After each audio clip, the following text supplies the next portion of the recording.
Like I'm feeling. Jaja, you never yet let me down. You want to say, what up, vibes over the point to that? When I need it, like I need it.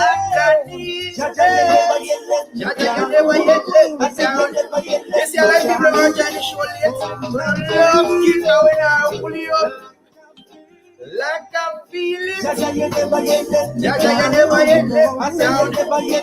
I say, yo, man. Good night, yo. Let me sit down. It's too nice. Yeah. We can't have a recording artist in the show and not go down here. Do you feel like? Whenever things get tough, whenever things get hot, I pull out Moses and head up to the mountains. I fall up on my knees and then I pray don't stop. I send my blessings up and let your blessings shine. That's what I've always done, what I've always seen. My granny always do, and she taught to me. I'm a teacher, my kings and queens. Whoa. See him, sir. When I feel it, what am I saying? Jaja, you never yet let me down, you understand? Alright, you see, if you don't want to hear us about one, you have to find out for yourself. Jaja, you never yet let me down. Alright, Massive and crew. Well, yes, right, you know, Massive, me I get into like Weep or Rory Stole Love style, you understand? Well, yes, right, you know, Massive and crew, we're going to inside a thing called the Evening People Show. Welcome, everybody. On a slow coming in today, boy. Let's get to it. Because we don't have no pull up and we don't have no wheel and we don't have no rewind, right? That was music from my guest tonight, Mr. G. Cole, Mr. Gregory Cole. And I was talking to him earlier before we went live, and I was telling him, bro, this feels weird, man. Like what's happening here? Like, I should be in your studio, your legit official studio that you actually have for real. Like you actually have turntables in, you actually play like real dub plates of music, and people shouting out, yo, G. Cole, shouting out from Homegrown with G. Cole. I say, yo, like something's wrong here, man. But anyways, I'll take it anyhow I get it. I'm really just that kind of guy. I'll take it anyhow I get it, man. But we have a really good show for you today. My guest today, all right, hold on, pause. I have a talk about my guest yet, because I'm slow coming on today, but all right, check it. The Even People Show is a show that we use to meet people. Not only new people, we meet old people, old friends, kindred spirits, people of like minds. We always have a positive vibes. We're always upbeat. We're always going. And we always have a takeaway that you can take away and go work on, right? We always read some poetry. Live poetry reading is a feature of what we do. The poetry that we read usually come from my book, Love, Life, Confrontation, Expressions, Selections from the Chronicles of a Black Man, right? It's a book of poetry. It's a legit book of poetry. It's sweet, it's nice, and everything else in between. If you don't have a copy yet, check it out. Mandeville Fontana, Moby, Kingston, both Fontanas have it. And it's available on Amazon.com, anywhere else. All right? Good. Now, my guest tonight is none other than G. Cole, a.k.a. Gregory Cole, a.k.a. the boss. I just call him a boss. You can't tell me something, can't call him the boss. No what? All right, so this man is a part, well, I don't know. I'm not going to give you his accolades in chronological order. I'm just going to throw them out there. He's a podcaster, the owner behind Homegrown with G. Cole. The man is a legit musician. He's a recording artist with 2 albums out there. The first one was This Music Volume 1, Return to Vintage in 2007. And in 2013, he followed up with Ocho Rios. The song I was playing was What If from the Ocho Rios album. But without further ado, we're going to get into it. Una go vex when you join late. Me not go care because you know what time the show start. All right. I know, right? What be lighter? You see it? What lighter? Yeah, because Mish Novelty and all of them that we have as mutual friends, them are going to join the show eventually. Them are going to So they miss the first part of the show and we can't rewind the show because it's a live show, right? Live TV, baby, live TV. It's not like we can pull it up. All right. We have Keda Bosha checking in from New York in the house. Blessings, my dear. Blessings, my dear. Yeah, man. So Jico, what going? Bro, I can't complain, man. It's Saturday. I hope it is because trust me, sometimes my days run into one. So I go to all Sunday now. I'm there. So Saturday. But I think it is Saturday. Yeah, but it should be Saturday. I hope it's Saturday as my life on the wrong day. But I can't complain. I can't complain. I give thanks for the blessings. I'm in the rain. Well, I see you moving all over the place, boy. You're checking in from all over. Like you're setting up mini studios all over the place, man. Have to. The people want the show, and not only do we do the podcast, but we do radio also. And while I am in sole control of the podcast situation, I'm not in sole control of radio. So if they're expecting me at a certain time, I got to figure it out how to make it happen. So I got to mold myself. No matter where you are, the show goes on. That's what I'm saying. Damn, bro. Yeah, I feel that's what I'm saying. This feel weird because like I know you're legit. Like I see you have your legit thing, and here you are, I guess, on my show. I'm honored, boy. I'm glad you etch out a little time. Well, guess what? Like I said, we are legit. You're legit. I've been checking out the show. I love the vibe. Appreciate it. Got my book today. You know what I mean? So legit author too. Legit poet. You know what I mean? And the list goes on. The list goes on. So first of all, congrats on not only the Evening People show, but congrats on the book, bro. Sure. Yeah, man. Appreciate you, man. We have Sharika Booth in England. England in the house. England, you're still up. England, you're late, though, about 11, 7, 8, 9, 10, 11, about midnight in England now. Time difference is vast. Hey, I appreciate you, my dear. I appreciate you checking into the Evening People show. Stay tuned. We have a live one here, mate. We have a live one here. It's got to be kicking, you know what I mean? Get your people in. Get your people in. All the massive and crew in London, you know what I mean? All the people that tune into the Evening People show. All the people over there in East London at the den, they always come in. Anytime we talk to English people, the accent kick in. You know what I mean? You know what I mean, mate? You know what I mean, mate? Yo. Yes. Cool, man. This is it. Kamisha Walters Murray checking in saying, proud boy. You don't know, mate. You don't know, Kamisha. Appreciate you, my dear. I know Sharika is enjoying herself. Sharika, I think it's your birthday, actually. Happy birthday. I think, Sharika, I think it's your birthday. We appreciate you checking in on your birthday, my dear. I see I post a picture of my 2 days ago. I said something going on with her now. When I say, oh. I saw June people saying June people celebrate the whole month. They don't take their day. They take the whole month from the 1st to the 30th. I for them thing. Yeah, well, but you see I'm going bad for our day. So when we see our birthday pop up, we connect 2 and 2 together and say, that's a God, you know what I mean? Yeah, well, that's a God, man. Whole month. But, it's all good.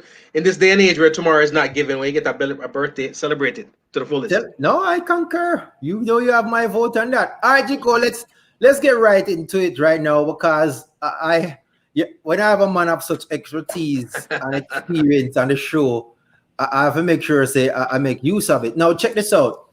Now, before we had the 2 albums, before you were a podcaster, before the European tours and all these things, there was a little guy that came from Jamaica back in '97 named Gregory Cole, and somebody expected him to be a lawyer. Right. Now, I want to know, all the questions I'm going to ask you have multiple facets. They're multiple faceted questions, if that's a word.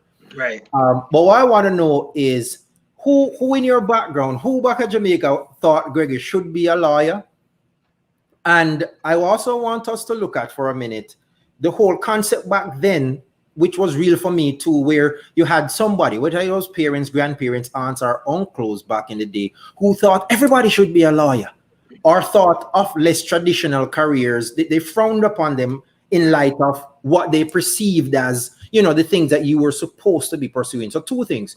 Right. Who was there? Who was in your corner? And what are your views on that whole era of just these are the only things that you're supposed to aspire toward? Well, I'll say this. My English language, my English literature teacher, my speech and drama teacher at Prospect College, they were the ones in my corner when it comes to this whole being an attorney thing. And it's something that I always liked the concept of, from watching shows like LA Law and them kind of shows. I always liked the concept of them things. But for me, honestly, with I never had that pressure from my parents. My mom was a career woman. She was doing her thing. I think for her, just finding my way successfully was what she wanted for me. She never pushed me, never ushered me in that direction. When I said that's what I wanted to do, she was with it and she supported. And okay, let's get off after high school, go to Florida and get it done. But I was never pushed in that direction. But I do understand exactly what you mean, because especially coming from not even just Jamaica, but a Caribbean background, stemming into those people who are from Caribbean background, living here in the US or living in the UK, Canada, wherever, we all have that little concept that there are only a few logical, stable, true careers, right? Doctor, lawyer, right? And then a lot of times they'll go into some subsects and say, okay, you could be a nurse, branching off of the doctor. Right. You know what I mean? Because you're fruit off of the tree. On the shoulder, jump off a head, jump on shoulder. Something similar, you know what I mean? Or sometimes they'll say be a teacher. Normally the ones that say be a teacher are not teachers, because they don't really know that teachers don't get paid a lot of money. They just know that it's a position, and they're always, they're working all year round. And if you're a teacher and a good teacher, you're employed until retirement, right? Little do they know that these teachers can barely make ends meet. So it's a situation where it's something that's entrenched in our culture, but can't knock them because they see that stability. Yeah. The funny thing about that whole concept is this: if you say to them, or said to them back then, I want to be an artist, I want to be a musician. I had this conversation with Lila Ike when I spoke to her when she just came out, when her mom wasn't too feeling the whole right. It's like, how do you tell your mom or your dad that you're going to go to school to learn how to paint? Who's buying paintings? You know what I mean? But at the end of the day, that's because most of us have never met a successful artist. We don't have neighbors who are successful musician and artists. But here's the crazy thing about it now. The dichotomy of it is a lot of them don't know a successful lawyer either. True. You know what I'm saying? A lot of people say to you, hey, go be a lawyer, go be a doctor. Outside of the doctor that take care of them when they go to the hospital, they don't really know somebody who's a doctor. True. You don't know somebody who's, you know what I'm saying? I think back in the day, I would think that education was presented as the only vehicle. And there's a probability that it was the only vehicle to get you out of what life was at that time for our grandparents and great grandparents. So they thought if you knew more, if you were educated, if you were learned, so to speak, then you could get to wherever. And because these are the careers that they thought that you were to aspire to when you got the education, when you got learned, then they were pushing you. I think they had our best interest in heart when they were pushing you in that direction. Absolutely did. I can't knock it, because the thing about it is they knew of, it's coming from colonial backings too, they knew of lawyers, because every attorney that they knew, especially in Jamaica, was a wealthy person. Yes. Every doctor they knew was a wealthy person. Yes. So sometimes when we talk about education, where they're really pushing education, because there were other aspects of education too. You could go, the other word they used a lot was engineer. Right. You know what I'm saying? But there are other fields that you could, nobody was saying, hey, go get a degree in science. You know what I mean? Go, even if you told your parents that you wanted to be a scientist, it sounded cool, but they didn't know what a scientist was. Right. So they'd probably be like, that's cool and everything, but and here's the thing, a lawyer. Especially if you became a scientist and tell them you're going to become a farmer. They couldn't even tie those two things together, realizing that if you're a scientist and you're a farmer, you could do a lot of things as a farmer who is a scientist. Your crops could do a lot of things that other crops don't do because of the scientific knowledge that you have, but they couldn't tie those two things together at all. Nope. And it goes back to the whole concept of education. It is the lack of education that made them see education very binary and pushed you to aspire to a certain type of education. The key word in the mix is education or the lack thereof. So gotta big them up still now, because at the end of the day, they're pushing, even if you didn't go to law school or med school, that pushing pushed you in a direction of Yes. education, wherever you saw it, formal or Right. informal. Now, Brenda King is saying here that nowadays it's the reverse. Uneducated people are becoming very successful, while educated people are working at the call center. I don't know. Here's the thing. Anytime I hear stuff like that, I always say it's relative, because it's a matter how you apply that education. Because a lot of folks that, and I've heard that concept too, if you graduate from school and you go work at the call center, it's not necessarily just that that's your only opportunity. I mean, you're talking about just being in Jamaica. I don't live in Jamaica.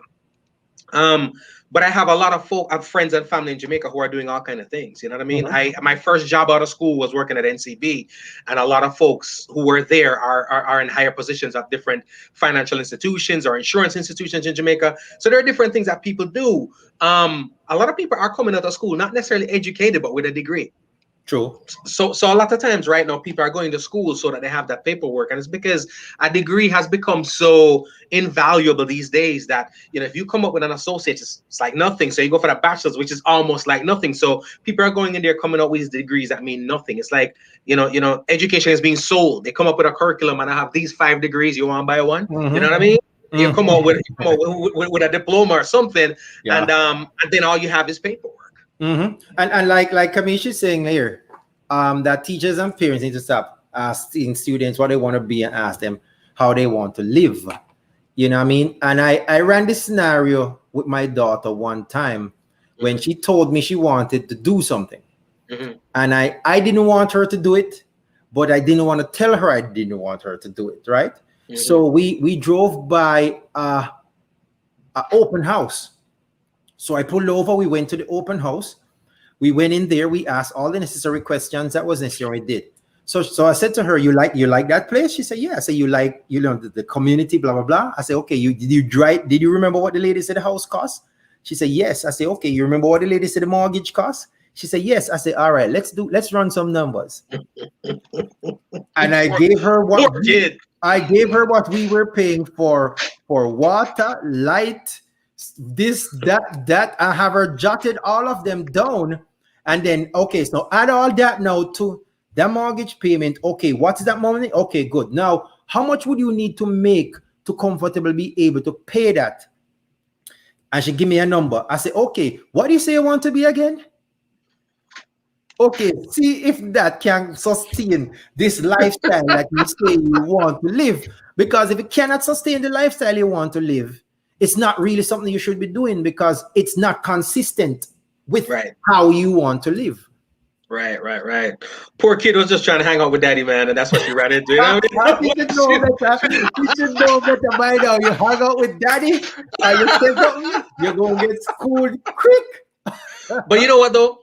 I really believe in that, because I talk to my kid, right? And it's amazing. That's why parents need to still talk to their children, because my parents thought that I wasn't listening. When I talk to my daughter right now, she always says, man, I sound like I'm listening to my grandma right now, which means I'm regurgitating the stuff they told me. And a lot of times I was talking to my kid and I figured she wasn't listening. So now when I hear her speaking to her friends, I hear her regurgitating the things I heard and I speak of. So she hears. She listens. You know what I mean? You just don't know. Yeah, she doesn't act like she hears when you're talking. Yep, because it's not cool. It's not cool to acknowledge that she's listening to me. Right. But when she out there with our friends, I should know, so man, he or she's speaking the same thing, trying to seem like a genius, which is all good. You know what I mean? But at the end of the day, even when you talk about those concepts, I think those are the conversations we got to have with our kids. I talk to my daughter about my beginnings. Not everybody has the same platform to start, and whatever the case may be. We don't all have to come from the dire struggles. We all don't have to come from the pearly gates. You know what I'm saying? But at the end of the day, there are a lot of people who started off or came from affluence and did not acquire any affluence of their own. And there are people who came from the poverty line and did well. It's just relative of what you want. I remember she used to tell me at one point different career paths that she wanted to go down. And I'm not going to discourage you, but what I used to do is I used to say to her a lot of times, I'll give you a perfect example. At one point, she used to tell me she wanted to be a marine biologist, right? And I'm like, that's dope. I like that. But I said to her, go look in the newspaper, or online, and let me know, where they're hiring for those jobs, what they pay, and stuff like that. And my reason for doing that is because I knew, she didn't know, but I knew, Right. majority of the people who are in those jobs are volunteers. Mm-hmm. You know what I'm saying? It has to make sense. And they come from affluence. A lot of times that's a passion project. Yes, they're educated on it and they have a degree in it and they can go out and do whatever the case may be. But at the end of the day, these people are volunteers. Yep. Right. So if it's about aspirations or where you want to go and what you want to do, then like one of the viewers said earlier, a lot of uneducated people are doing better than the educated people, but that's because of how we view education. They may have a trade as as their education, whether it's formal or not, whether they learned it from grandpa or learned it from trade school. You got educated on that trade. But what I will say with regard to that is the couple of people that I know personally who are skilled with their hands and are doing their thing, I've realized that if they were educated, they would be way better off. Yeah, they're unstoppable. Exactly, with the skill set that they have, if that was compounded with some education, some business knowledge, you Right. couldn't stop them. So there's no way and shape or form where we can say the education is invaluable. It's necessary, and I'll Right. always encourage them to go get it. All right. Right. And I agree. And we really could go on, and there's several things that are popping up in my brain that if we go down those rabbit hole, I won't even ask you a second question. So let's do this. But in the line of what we're saying though, as far as you wanting or being in a position to do what it is that you want to do. Now, before you became a recording artist with your albums, you operated more like behind the scenes writing lyrics for other artists. Now, Right. who are some of the folks that you wrote for? Are there any noticeable songs that you were involved in or that you wrote for any artist? I wrote for Selena Serrano, who does more Latin pop. Sheila Dow from the Dominican Republic. I mean from Honduras, Mexico City area. Did some writing for her. Will here, but one of the artists that I had the pleasure of writing for, who was one of my musical heroes, was Singing Melody. So I Okay. wrote a song for Singing Melody. This is probably 1999. Song called Special Love. It was on the classic rhythm, Flavor McGregor. And that one was the one that was, they all mean a lot to me, but that was a special moment because it was an opportunity that was given to me Right. by an artist that was already established, somebody who's in my CD collection, you know what I I mean, know, right? on my shelf, and I was able to collaborate and write a song for them. So that meant a lot. But I actually started doing stuff for myself first, and then I met and got the opportunity to write for others because it's after hearing some of my work, my material, that they actually said, okay, you know what, let's take a chance on this kid. Man, I want somebody to hear material, man. Like it's so funny. Every artist that I love, I could write material for. So right now, Yeah. I could literally write for Bounty Killer, David Marley, Kota J. I could write music for all of them because I've listened to so much of their music that I understand their vibe. Yeah, yeah. If that's a thing, you know what I mean? And if any Yep. one of them ever discover me one day and say, yes, you would write something for me, yeah, man, I have them, man, I have them. Now, the first studio album, This Music Volume 1, Return to Vintage, released in, and it's so funny, I couldn't decide what shirt to wear today. I had a shirt called Vintage 1978. I was going to wear it because vintage in the name, but me never bother. Anyway. On 1978, I'm a year of birth, so yo. Hooray! We get 2 minutes, go change your shirt. Go change your shirt. You see, that's why I have it. Anyways, you know what? I'll change it. I'll come off here. I'm going to change it. I'll come back. Now, tell us about working on that project. You know what I mean? Like the people you work with and so on. And what did you learn? And what advice do you have to give someone who is working on their first project? Well, that was a definite passion project, right? That was a project that we had a label at the time. So I had a producer who produced all but 2 tracks on the album. Or should I say all but 1 track on the album. And then the other song was produced by Rutical Records, which is Stephen Lashley and Dave Simmons. He plays for Casey and the Sunshine Band and so forth. So that project was an ode to my OGs, hence the name This Music Volume 1, Return to Vintage, right? there's a song on there called Favorite Ones where I'm just talking about my favorite artists. And what it was me paying respect to all the people who did it before me, who I loved. Now, one of the things that made that project special for me is because this is my first project, and I Right. have people on there playing with me, like Mr. Willie Stewart, the original drummer from Third World. You know what I mean? Mm-hmm. Mm-hmm. Richie Daly from Third World on the bass. You know what I'm saying? So it's one of them situations where it was a good feeling that these guys heard what I was doing, had enough faith, because I mean they have their own careers, they have their own They legacies to build certainly upon. do. They And for them certainly to say, do. yo, that you are doing thing, don't get me wrong. They didn't just come out and say, all right, let's go. Richie, who I met back in probably 99, 98, 99. And when I met Richie, we were living in the same area. And his son at the time was my bass player and producer when we link up. And he'd come through and always an encouraging guy. Third Row was all what has been my favorite band all time, even prior to meeting him. So it was really cool meeting him. But to meet somebody who you admire and then they end up becoming an inspiration, a personal inspiration, and fuel your energy. Listen, go every time he come off the road. What you guys have right about? I'm gonna listen. Yo, that's good. That's nice. Keep going. Keep going. Keep going.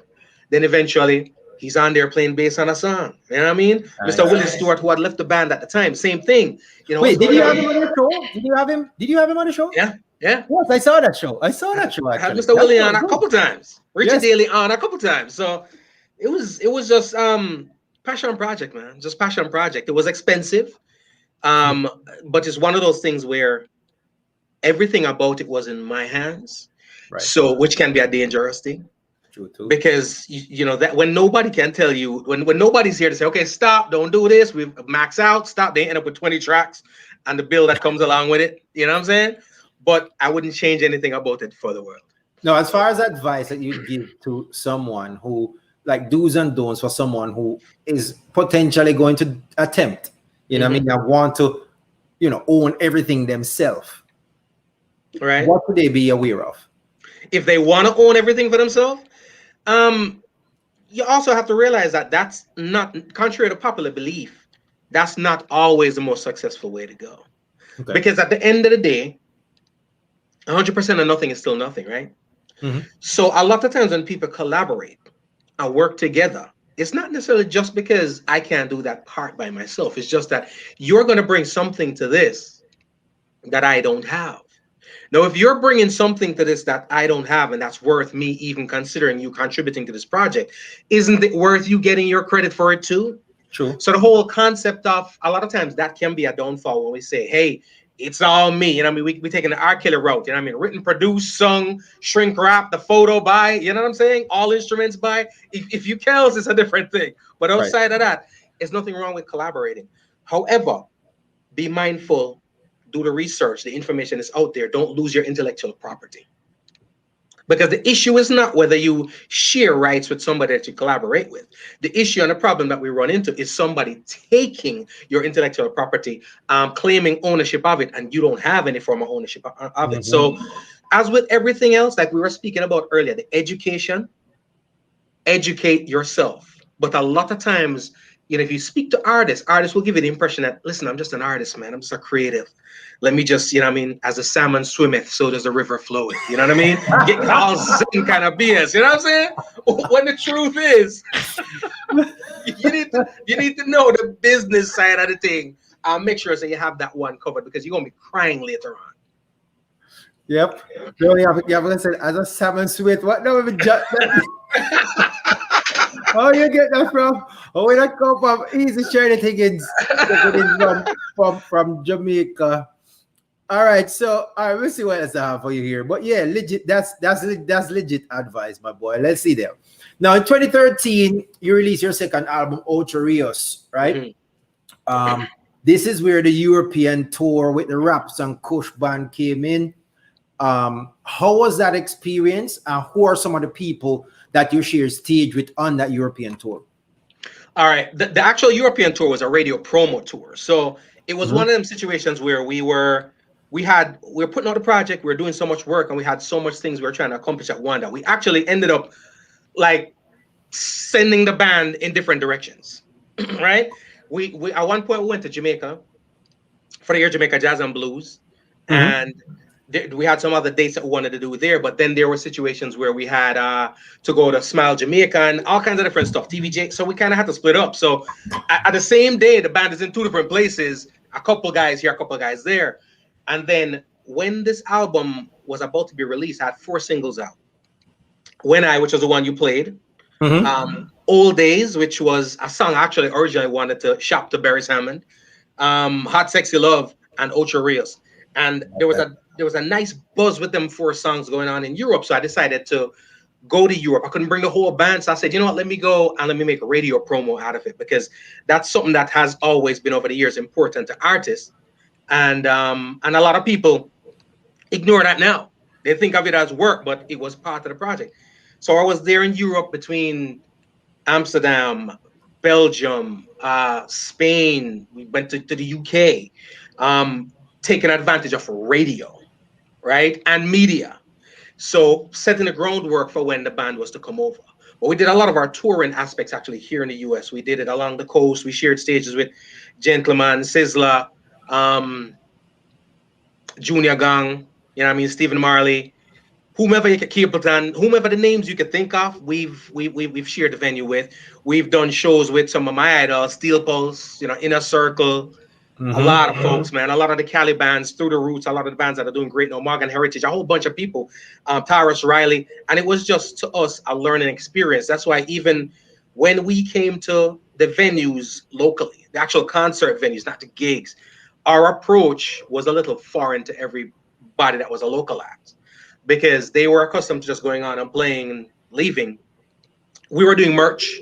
So when we got off stage, we had a whole merch table set up, putting hats, CDs, this and that and that and that, making a lot more revenue from the merchandise than we ever got paid for the shows. And they were looking at like, what's going on here? We learned that from a lot of these white bands or rock bands and stuff like that, that we ended up on the road with. Can I tell you? Yo, I was listening to, so I've visited, I went to festivals in Miami, and I saw Slightly Stupid. I saw several of those, let's call it white boy bands. Those boys can play reggae music like it's no joke. Them have it, man. Them have it. Those boys can play reggae music.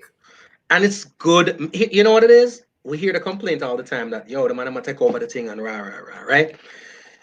My observation over the years has been this. One, they make great music. They make great music. Secondly, they make happy music. You see, because a lot of the stuff that we as Jamaicans and original people of the craft and of the culture, we talk about our regular lives. And we're talking about the struggles. Sometimes when people pop some music in, they don't want to hear about no damn struggles. You know what I'm saying? They want to hear the sun is shining and the rainbow too. You know what I'm saying? and kick it up. But for us, that seems almost watered down. Like, yo, people are dead for hunger, people are starved, people are suffer. I know, but people smiling too. So we need to sing about the smiling people too. Yo, I tell you, I think it's I don't know, but it sounds like I like we grooving. Nothing like sweet reggae music. Yep. No, the rhythm those ones have on that song is sick. Bro. The Green has some sick music going. Tribal Seeds. Seed. I think it was Tribal Seed. That did that. That song is dope, man. The man them have a song called Vacation, right? Where if you see the video, it's Mr. Belding from Saved by the Bell who's in the video. Right? And they're talking about, I just want to go on vacation. I just want to, and I'm saying to myself, yo, don't we all though? Don't we all? Right? You know what I'm saying? We're not all, I'm not struggling. I'm overweight, damn it. I'm not struggling. You know what I'm saying? So if I'm going to sing some tune, obviously I'm not struggling. So why can't I sing about the fun things too? Those boys are making good reggae music. Now, check this. Now, now I call it Babylon by Bus because that's what Marley calls European tour. No, from touring Babylon by Bus back then to a studio, a mic, your turntable, your wit, right? AKA a podcaster. No, right. Tell us about the transition from a touring recording artist to being a podcaster. Tell us about Homegrown with G. Cole. Well, and I'll start with the name Homegrown with G Cole. It is Homegrown with G Cole because even though I'm in the Homegrown studio right now, it started at home, right? Okay. And when if I'm doing something, I immerse myself into it. So I used to have a studio at the house, which was a recording studio. Enough equipment and software to record and put out my own album, but I just don't have the skill set to do the engineering. So, and I'm not gonna try it. You know what I mean? Right. So what I would do is I would record all my demos there. Somebody send me the rhythm, I record everything. So by the time I reach in the studio and I voice it, I was known as the guy that one take, oh, he's got it. People are like, yo, they bad name, one take him in at the studio, waste a bunch of time. But the truth is, I already did it 50 times at my studio. You know what I'm Right. saying? Right. So that was the purpose of my studio. Now, musically speaking, I always had a career professionally. Mhm.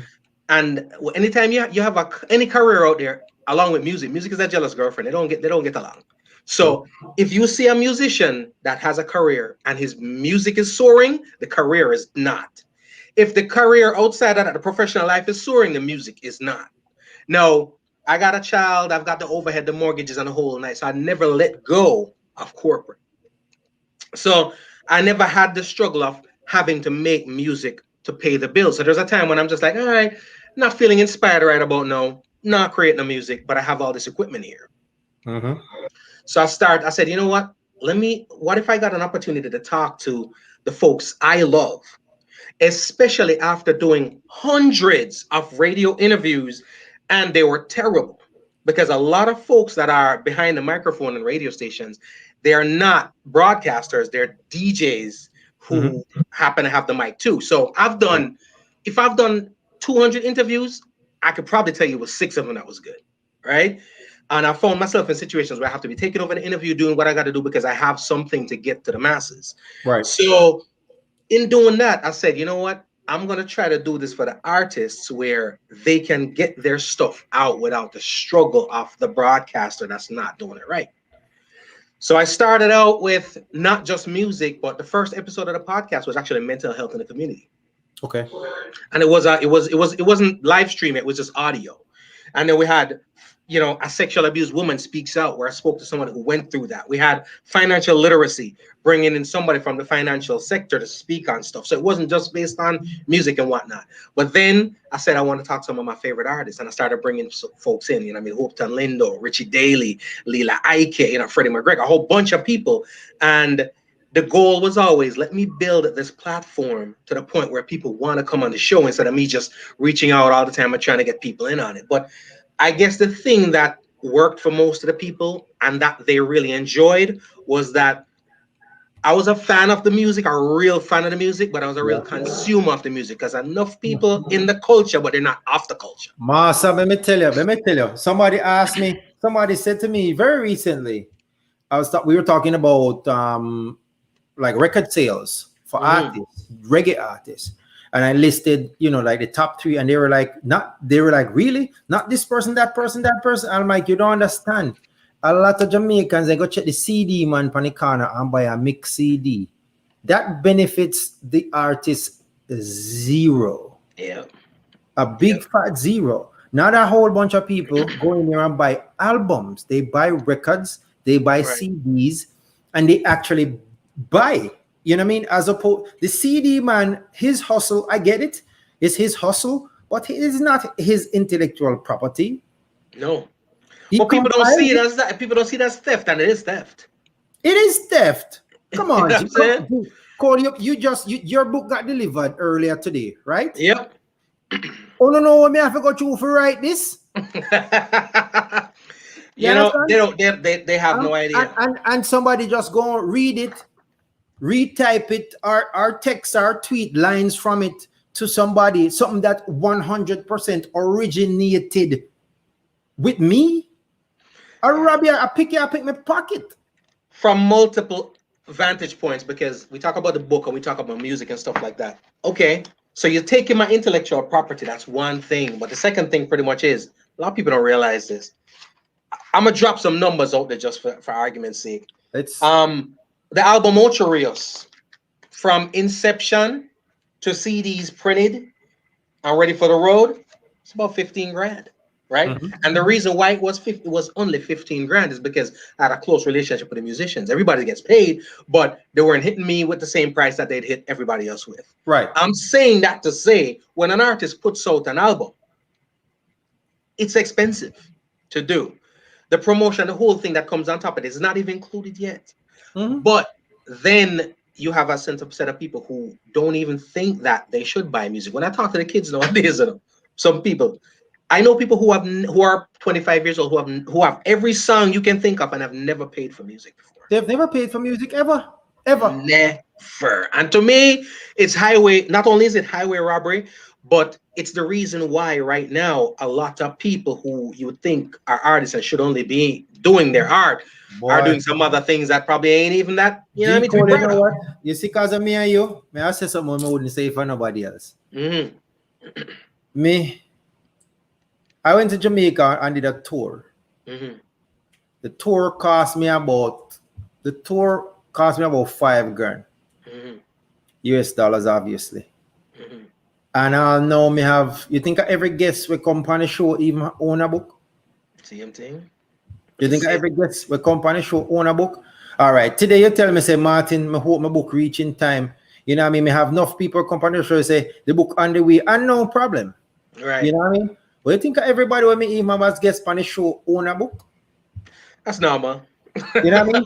So and them company time me allow them and facilitate them talking about whatever they want to talk about and talk about for them things and me big up for them things and promote for them things. You think all of them have a I mind, you know, I get it. Like I said, I have my career, mate. Right, right, right. Okay. I sell books too, but don't get it twisted, innit? Trust me. Right? But it's true though. It's gospel. You know, I like. But at the same time, talk it truth now. Come on now. You know what I mean? The books ain't expensive. Get behind it. Like, how do you think people grow? How do you think people become what some people are? They will go and here's the funniest thing.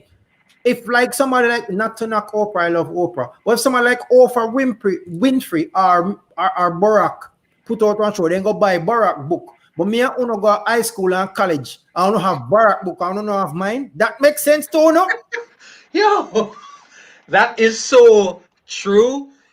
But here's the thing. I have learned that you've got to seek your success outside of the community because you know True. if you look within the community, you ain't gonna find it. I remember being in venues, and when I say to people all the time that majority of the stuff that we've sold is not to members of our community, right? I have been in venues before where the non-Jamaican, non-black man, no whatever the case may be, come up with them, love the music. You have the CDs, they buy the CDs, right? And so when our people come, not only do they want you to sing every song on the album, but them also want you to sing every Barris, they want you to sing every D Brown, right? And then afterwards, when you say, boy, I have CDs, people, no, everybody, oh, you know, some have no money, right, right. 2 seconds later, they're at the bar, you know, they're at the bar buying all kinds of stuff. Yeah. Oh, yo, you know, some uncle have credit card. I got my credit card machine here. Oh, right? Yeah. We don't thrive, we don't grow. And it ain't about, it's not just about supporting, you know, because I honestly, I don't, if you don't like the thing, I don't ask you to support. But when people come out and tell us, say, yo, I love the thing, and you see them, you see the whole nine, but it's just not within the nature to support our own a lot of times. You know how much CD me buy all no me no open the wrapper? Oh, come on, man. Come on, man. You know what book me have on my bookshelf when me no read, but at the same time, me have to look on it because somebody when me know Yep. produce write the book. Me buy Yep. the book. Me read something out of the book. Me put the book on the bookshelf. But for me, I've done my part because I've purchased the book. Yep. It's Yep. something anybody that I know personally that has a book, a CD, music, anything, it's there. Yeah. You know what I Yep. mean? Me reach out to people. I have a friend in New York that does like cocktails. She makes cocktails named Ruminades or something. Nice to see. I'm Cool, reach out to her man. and say, my girl, when you go open up the shipment, come and see her dip on Instagram and the thing them look nice. Like when my thing them have a friend visit, I make them carry something for me and me have me. No, how else is it supposed to work? That's the only way it works. And again, I'm not forcing anybody to support something that you're not consuming. Now, No, again, if you don't drink, I may sell liquor and say to them, well, somebody drink. Hey, it is what it is. You know what I mean? But at the end of the day, I think we have this conversation a lot of times. There's something innately in the culture about supporting our own that there's a struggle for, and even when it doesn't cost any money. Because here's the deal: sometimes you will post something, and the reshare don't cost a dime, and you not get that either. No. Hold on. Not even talk about reach here. Talk about you creating a YouTube channel. For somebody subscribe to it, no cost them nothing, and then subscribe to it. Nope. Talking God truth. It ain't happening. It ain't happening. And I here's the don't deal. get it. It also goes back into whenever I have the conversation. Because here's the thing: when I come on the show, sometimes it's the things that people are like, and I don't care. But that's the advantage. And I give thanks to all the radio stations. Right now, the show it's grown from just a podcast to being on over 15 different radio stations across the globe. Right? The podcast itself being downloaded in over 49 countries. I'm grateful for all of that. Right. But the benefit of all of that to me is it gives me a little bit of leverage where when I go on a station, especially one of the FM stations, I'm a podcaster. I'm not held to the same things that the other DJs are. So I can talk. I'll speak my mind. Right. And that's something that I speak on all the time, which is why is it that we so easily support everything else? I'll be on a station, and the station has to say, boy, the person that give an interview, why don't I get an interview, whatever the case may be. I'm gonna say to myself, but I just gave Gramps Morgan an interview. I just gave Morgan Heritage an interview. What's the difference? You never said it when him come on, right? When the truth is, you think, say, if you bring on, no disrespect, I love Morgan Heritage, but I'm just calling a name. You think, say, if you bring on Morgan Heritage on your show, you think if you bring on Protege on your show, you think if you bring on Sizzler on your show, Taurus Riley, you think, say, I'm gonna share it? You think, say, I'm gonna tell people to tune in? No. But you said the artist that hasn't made it yet, that's trying to get his thing, if he's coming on your show, he will share it, he will reshare it, he will do what he's got to do, and it's a reciprocal thing. Right. You know what I'm saying? But we, culturally speaking, it's something we struggle with. It's just... No, but all right, here, hold on, G. Cole. Let me tell you now. For me personally, all right, I have a sister in whom I know way back from high school. She have 2 books. Michaela Durban, them sit down on the bookshelf over there, so. Linnea the Goddess have a book, I have it over there, so. And next damsel when I go to school with have a book, I have it over there, so. Everybody when me can think of, when me know personally, that has produced any kind of anything that is marketable, I have it. All if they don't know, say, I have a sister in me know, say, I sell some slippers, like she makes authentic leather slippers. You feel me na go man go meet her up and she come meet me down at Bel Air High School. Me around there play football one morning when me dey on vacation. Me tell her say me there Jamaica, come check me around at Bel Air. She come check me around there and me buy 2 of the slippers them can come back and get. Why not? You know how much slippers me buy when I know who make it? Yeah, trust me. Clothes me have another class with me don't know who make it. And me supposed to know somebody where I make clothes and I buy something from them. And you supposed to know you want book me have? You supposed to know somebody where make book and I buy them book. Whether they read it or not. Whether they read it or not. Because you know something? I bought so many books with the intention of reading them. I'm gonna read them all now. Cole, I don't think you have to read it. I think reading it is secondary. If I'm to be bluntly honest, I think reading it is secondary. I bought the book, damn it. but that's what it's about. That's what it's about. And we can't get, yes. I bought it, which means you got the proceeds from me buying it. Me reading it is totally irrelevant. Well, me like that. Yeah, you understand? But the crazy thing about it is this, because I had to do this breakdown numerically on the show one time, right? Let's take it to an album. In this day and age, an album come out $9.99, $10, right? What in this world? Shoot, you know what? Let's not overstate it. Maybe people have said $10 enough. Let's go one song, 99 cents, right? Okay. What in this world can you buy for 99 cents that lasts you more than 24 hours? Nothing, right? But if you buy a song, you can have that song forever. The song can impact your life. The Kindle version of my book is like $2.99, bro. And you get the entire book. So hold on, tell me say, Mark.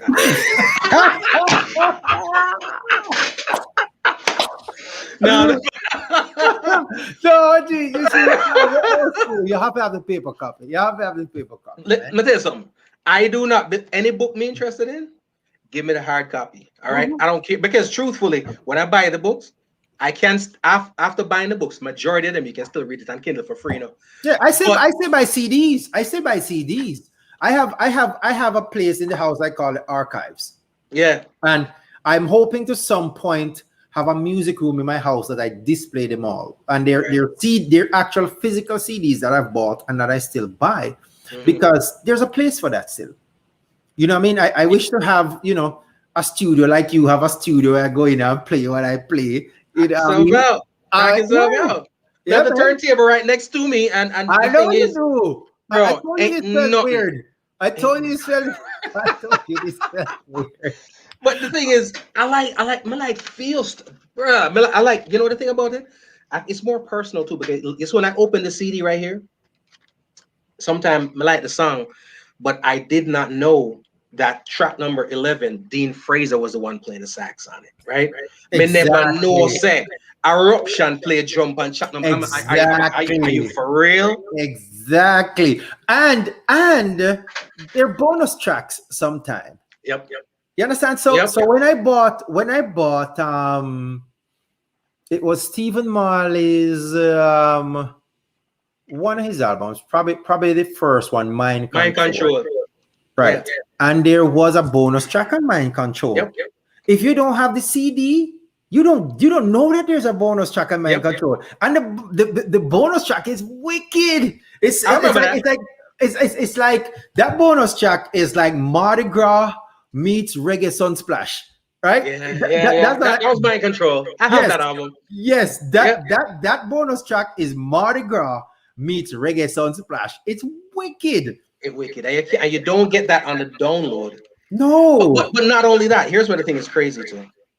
A lot of up to maybe let's say 6 or 7 years ago when I was buying CDs, Mhm. I was still ripping them to my phone or whatever the case may be. But Mhm. I want my physical copy. So if I Mhm. need to have them in digital form, I could upload them. But at the end of the day, I still want my physical copy because it's just something about the. No, I can't No, knock it's the everybody on same these. way. I have Amazon Prime. I can stream all the music I want. I can stream all the music I want. You see, I that's something that still buy streaming CDs. are the devil, you know. Yeah, I Streaming never. is the devil. Trust me. I think the worst thing ever happened to music was MP3, right? Yep. Ever. Once MP3s came about where you could take a song and send it to somebody else, that was a problem. And then once streaming came about where you can pay, and don't get me wrong, I have subscribed to streaming platforms, but I think it's Mhm. trash. No. I Because don't know how artists make money. I don't know how artists still make money. I don't get it. Like if they tour, I see how they make money from the tour. Outside, I don't know how they make money. musicians and artists right now, successful artists use music and the musical platforms as leverage to make money elsewhere. Right? That's kind of where it is right now. But don't get me wrong, people are raking in revenue from the streaming because they get a lot of streaming. But Right. imagine if somebody made $1 million from streaming services. Imagine if there was no streaming services. You think that the people who are consuming the music wouldn't still consume it? It would be 10 times the amount because instead of streaming a music for 129, you would have sold CDs of the Yep. equal amount for Yep. 999. Yep. Now instead of making $1 million, you'd have made $9 million. Yep. Yeah. And then if you pay, some people feel like, okay, I'm gonna stream the thing, I might tune, I listen to it. If that streaming service shuts down or the artist and the streaming service kick off or something, then one day you're gonna go on there and try to stream your favorite song and it's gone. You know what I'm saying? It's like I rent the tune for a really, really, really cheap price. Yes. You Yes. know what I'm saying? So there are pros and cons to it, but I just don't see if there are certain things in the world that we could press a delete button on. Streaming services, delete. You know Delete. what I mean? Every last one of them. No, Spotify, I don't know. delete. Yeah, it's bad for artists because it's bad for artists. Like, and I love me a festival. I love me a festival. I love me a concert. I love live music, Mhm. and I would travel wherever for it. Right. You know what I mean? I've seen any artist you can think of. I've seen live because as long as it is somewhere I can drive to or Yeah. fly to without it, I'll go there because I love live music. Right. Like I remember being at a concert here in Orlando, and Protege was there. Morgan Heritage didn't show; they were supposed to be there. And I got there with a friend of mine, and the music was playing like, and G, it was so crisp. It Yeah. was so Yeah. crisp, and I was like, "Is it that right there, dude?" A feeling, That's eh? what reggae music is supposed to sound like. That Yep. is why I try to recreate in my car with these big boxes. That's why I try to recreate in my car. That is what reggae music is supposed to Yep. sound. You're hearing every instrument. You're hearing Yeah. everything. It's clear. It is crisp. And I'm just standing there. The music is caressing me. I feel like Yeah. I'm at the beach at the waterfall. It feels Yep. lovely. I'm like, this is awesome, right? That's what it's about. That's what it's That's what it's about. about. And the artist on stage is getting that same feeling. That's the thing Yes. about it is this, is that Yo, it's a reciprocal yo, thing. yo, you're the man, say. When they, well, let me see if I can get it. When the tour bus lock off and all light lock off, and I'm a mere mortal again. Yeah. I'm Yep. a mere mortal again, right? The man is Yep. telling you that when I'm on stage, Yeah. I'm not a mortal. Nah. Nah. I'm not, when, I'm when, when, Zeus. when I can stand on stage and say, everybody, hands up, go so, because it's a Damon Marley move. Everybody, go so, go so, go so, go so. I'm not a normal person. I'm not Nope. just any human when I can be Nope. on stage with 100,000 people in front of me. And whatever I tell them to do, they do. You know, it's amazing you said that, I was talking to my kid one time, and she was, because she loved music and she was fast. She'd come to the shows. You look at the pictures, she's backstage, she's on stage, she's doing her thing. And one time she asked me the question, and I said to her, G. Cole and your daddy are two different people. You know what I mean? I said, when I'm on stage, that guy that's on stage, all of those people down there that are in tune with me or whatever the case may be, if I go back to the same venue tomorrow with no band, no lights, no nothing, and try to talk to them, they ain't hearing me. You know No. what I'm saying? So there's a power that comes from the synergy of artist, musician, engineer, sound, and everything that goes out that is damn near godlike. And when I say that, I don't mean I concur. statistically. It's bigger than us. It's bigger than us. And for those people who don't have the opportunity to do it, especially or to partake in that, especially now with COVID and all them things there, trust me, check it out when you can. Be safe, but go check out some live music. Trust me. No, live music is life. Yeah. Live music is life. All right, now, Chico, let's keep this moving now. Yeah. What is, I know you always have something working on. Yeah. I want to officially say that I haven't officially received an invite for something. I won't say what, and I'm offended, but it's whatever. It's whatever. We're friends, anyways. You know what I mean? But It's all love, baby. It's all love. what I know you're always working on something. What are you working Mhm. on? What's coming up for G Cole? It's I got a lot of things coming up, right? Some of the things I'm pacing strategically. I have two books in the works, right? Really? Yeah, one of which is also a book of poetry. But Really? yeah, yep. But I have something that I'm trying to get done, and sometimes you want to do what? It's like you have a song or an album to put out, and you want a horn phrase on one song. Gee, So we have until to you take get a that, I can't tell out right now. I can't tell. Yo, yep. my youth. No, we have to collaborate. You can't do it like that. You can't do it. You can't produce a book in a wheelhouse and not call me. You're offended to run it. Once we get to that point, you don't know. All right. It's just being stretched thin and have so many things going on. All There are a right. couple of songs. I released 3 singles last year, Mm-hmm. and there's a couple of them already recorded and are going to be released this year. But those are on the project undertakings that it's not mine. They're the producer's project, and I'm just participating, which is cool for me right now because I don't have the time to go be a performing artist right now. Yeah, But true. if I get but if that. the situation is right, then I'll record and I'll put it out. But I have something coming up podcast wise called Homegrown with G. Cole. You're invited. Mhm. And what that is pretty much is a lot of times when I have the artists come in the studio and I chat with them and they perform or whatever the case may be, a lot of people say, yo, can I come and meet them?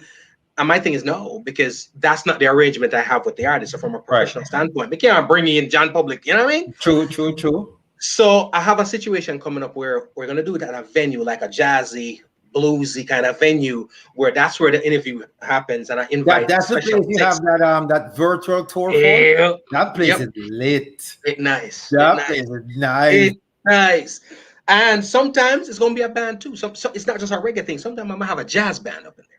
Sometimes I'm gonna bring the artist in, and there's gonna be a band back in the artist, and we're gonna have that convo. But we're gonna invite a couple of people to come be a part of it. So that just one of the couple of things that we have on the horizon. The books, well, we know we 2020 one now. Mhm. You probably see them either late 2021 or early 2022. Can I tell you something? Can I tell you something? I have a niece, right? I have a Mhm. niece. I love her to death. She just finished Edna Manley in Jamaica, Wow.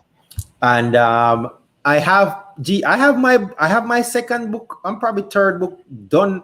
I have the amount of things written to Right. produce them. You know, Right. I don't have the time. So when she finished Edna, she never actually figure out what she gonna do yet.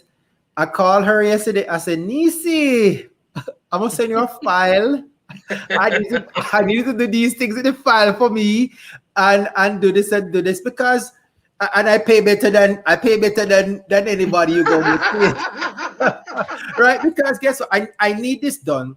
I legitimately Yeah. cannot find the time in my day to do it. Hmm. I have these adult nieces that are capable. I'm hiring you for your services. Get this done for me.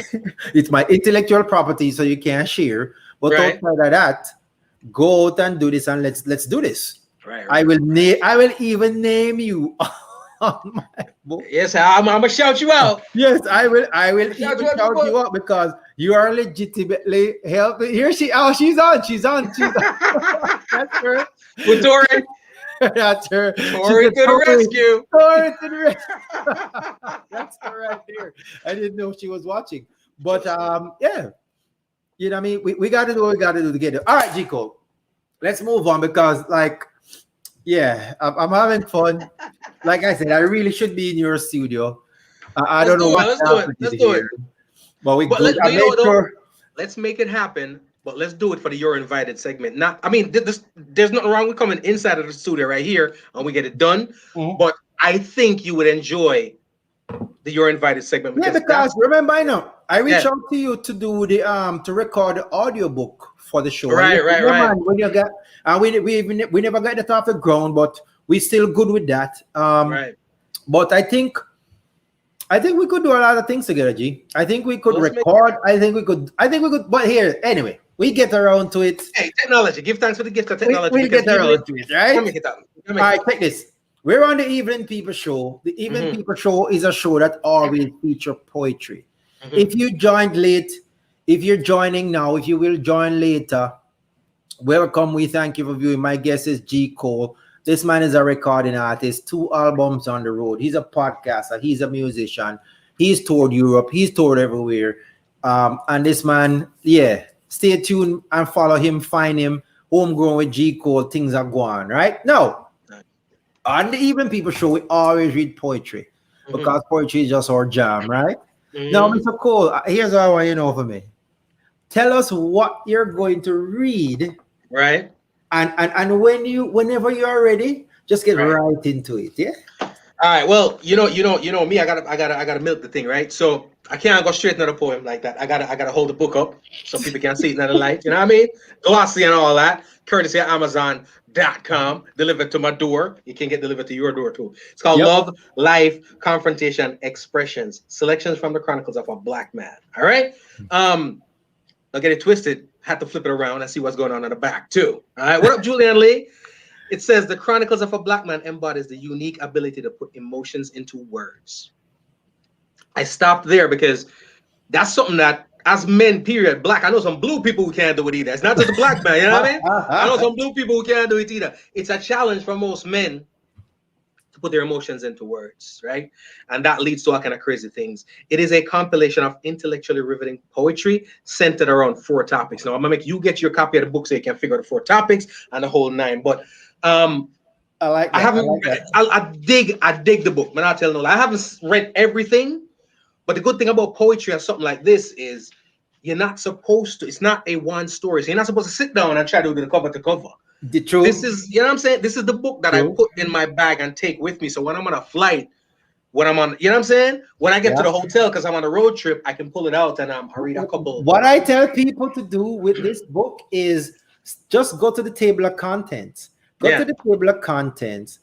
Look at the titles and just read the title that speaks to you. that jumps out at you for Yeah, real. whatever title jumps out, you read that. If it Here's what you sounds, know. if it is, then you go look again and find an next title and read that. Yeah, man. That's And the way to everything do. I got jump out at you, you know. Here's what you do also. I'll put it this way.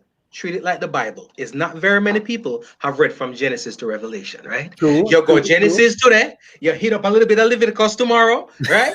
Matthew tomorrow. I just sort of, you going, Yep, but at the end of the day, you yep. get the message. The Mhm. poem that I'm gonna get into is called Gone. Gone with an X. I know gone. Gone is with an exclamation point, isn't it? You better know it. You wrote it. You better know it. Let me see So, if I find it. so it's not just gone, it's gone. Because it's got an Gone. explanation. All right, so let me get into this one. Ready? Yeah, man, we ready, man. We ready, we ready, we ready. All this distance, all this pavement, all these errands, all this time spent, all these moments apart, all this trauma in my heart, the constant search for a private moment, the desperate desire for time spent, the constant noise that distracts, the dysfunction it extracts, the meaningless nature of all else, the vulnerable state of oneself, the distance lost times creates, the effort to set things straight. Equilibrium on an edge, a strategically positioned wedge, responsibilities that demand their wish or command. The logistical challenges we face, like Puff with no mace. Yo, that line that killed me, but you know what I mean? So let me start that over. The logistical challenges we face, like Puff with no mace, tired bodies needing rest, a royal epic mess. Missing the one you love, your gift from above, entertaining yourself without pleasure, resorting to desperate measures. Under pressure, maintaining your cool, sitting calmly on your bar stool, having a drink to ease the pain, fully functionally insane. All right? Fully functionally insane. Yo, bro, Yo, you kill that. soaking the oxymoron off that line right there, right? Fully functionally Functionally. insane. I dig it. It's called Gone. I, Gone. I should drop my hat and walk off. I should drop my mic. I should drop my mic and walk off stage, ain't it, mate? Don't do it. These mics ain't cheap. I know, These mics ain't fully, cheap and the budget is sticky. Don't I drop the know, mic. right? Fully functionally insane. Yeah, I appreciate that. G. You read that. You read that like a boss. You totally handled that. I appreciate that. And let's mix it up. Let's mix it up. Yeah, you handle that. You handle that. I totally Take that appreciate poem, man. that. I like that Now, poem. check this. The poem is gone. Mm-hmm. Gone, exclamation point, gone. Right? Mm-hmm. Now, what is gone? Who is gone? What is the mood of this poem? To me, and this is you and I spoke earlier about poetry and its interpretation, right? And like a good song, when the artist is gone, no pun intended, right? Mhm. It leaves everybody to come up with their own interpretation of it. To me, the last line, which to me is one huge oxymoron, is depicted throughout the entire poem to me. I hear melancholy, not sad, but I hear melancholy. I hear soul searching. I hear someone going through some stuff, but not crumbled. You know what I'm saying? Yeah, yeah. I'm going through a lot, but I'm not broken. You know, it's like Joss Stone says, bruised but not broken. Right? Right. Um, going right back to the to again. Let's go right back down to the last line. Fully functionally insane. I'm good. Right to the outside world, everybody looking in. I'm good, but am I? You know what I'm saying? I'm good. And the thing about this poem is, to me, that's because I read a couple before I decided I wanted to do that one. Mhm. I think that poem represents most of the world than you'd like to think. You know what I'm saying? Fully functionally insane. Fully functionally insane. And my interpretation may be as far fetched from what you really wrote it to be as night and day, but that's what I got from it. And the good thing about a good poem is that if I read it again tomorrow, I might get something completely different. But that's what I get from it. You know what I mean? Like I said, melancholy, not sad, bruised, but not broken, hope, not hopeless. You know what I'm saying? Uh-huh, I'm uh-huh. looking. I haven't seen yet, but it's around the corner. All And right, guess so what? check this. That I, we get I to. want us to do something. We're gonna do something here, Nico. We're gonna do Mm-hmm, something here. We're gonna read stanzas 1 and 2. Mm-hmm. right? And you read them a particular way, but we're gonna read them different. Me and you, we're gonna tag team this, right? Okay. Now, stanzas 1 and 2, right? They tell us about what is going on in the poem. Now, I want us to look at what insights we gain Mm-hmm. from looking at the 8 lines, which are stanzas 1 and 2. But here's what we're going to do: we're going to reread stanza 1 and 2, but we're going to read them as if they flow together. So, what we're Okay. going to do, Okay. you're going to read the first line of stanza 1. Mm-hmm. I'm going to read the first line of stanza 2. You're going to read the second line of stanza 1.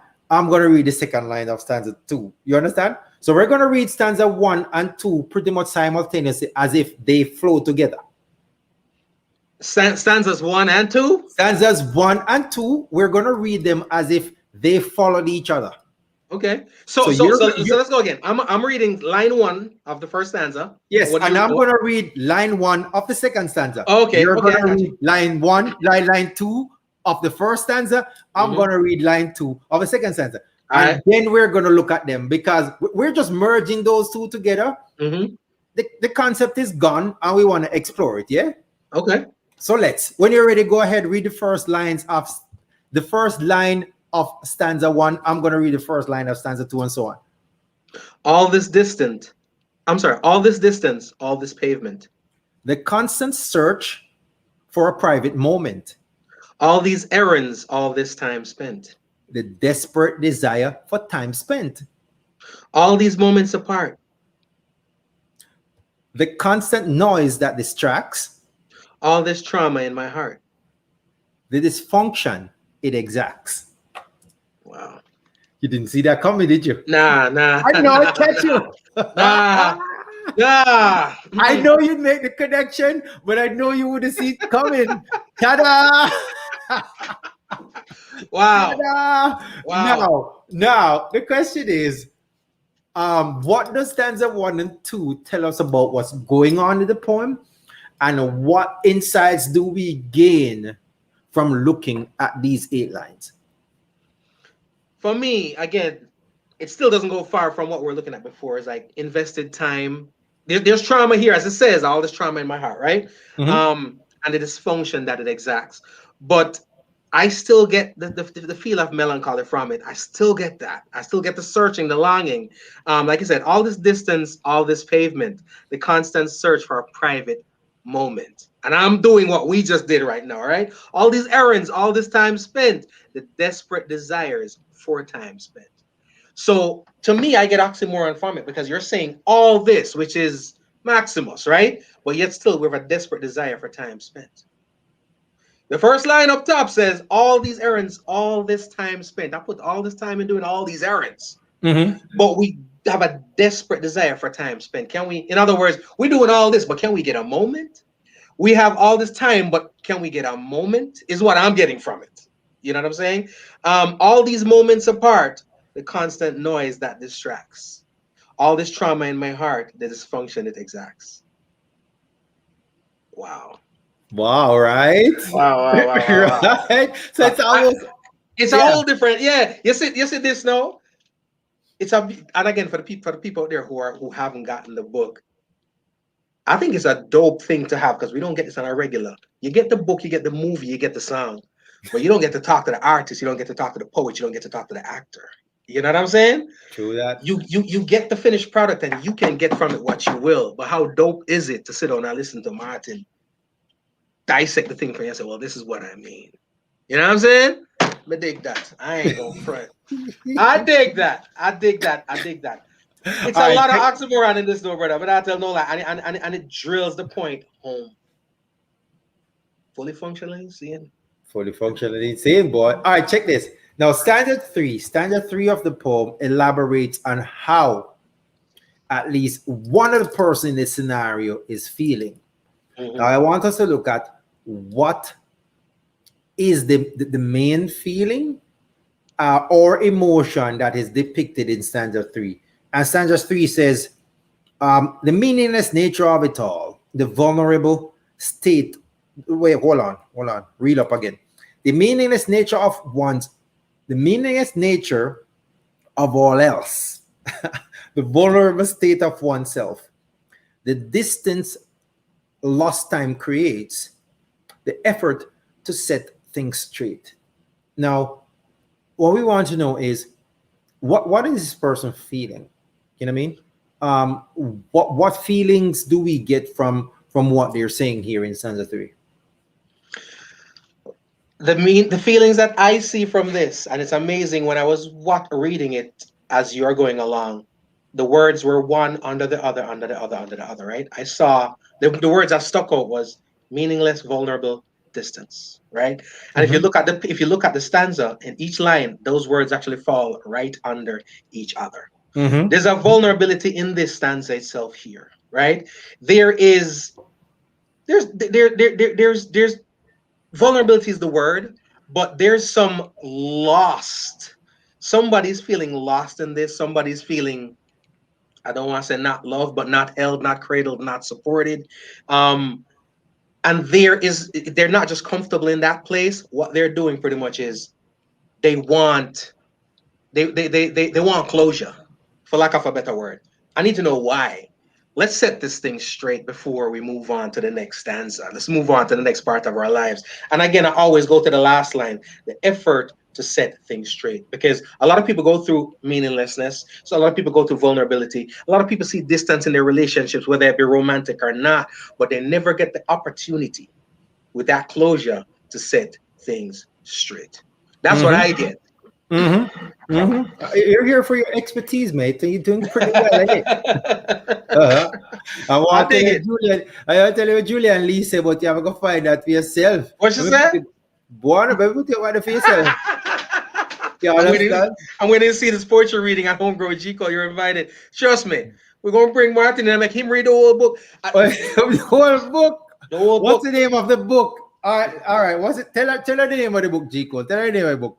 The book's called, and you don't say these words in your regular voice either. You have to get into it and be like, love, life, confrontation, expressions. You say low, you know what I mean? They can't hear it too crisp and clear. Particularly low. You're like, love, life, confrontation. Now you look in the camera. Love, life, confrontation, expressions. You have to dramatize the thing. But it's called Love, Life, Conversation, Expressions, Selections from the Chronicles of a Black Man. We have different type of poetry. My favorite poetry is stanzas. Because, sometimes you have free-flowing words, people just going through, no rhyme, no reason, just thoughts, and it's really abstract. This is my favorite type of poetry. Going stanza to stanza.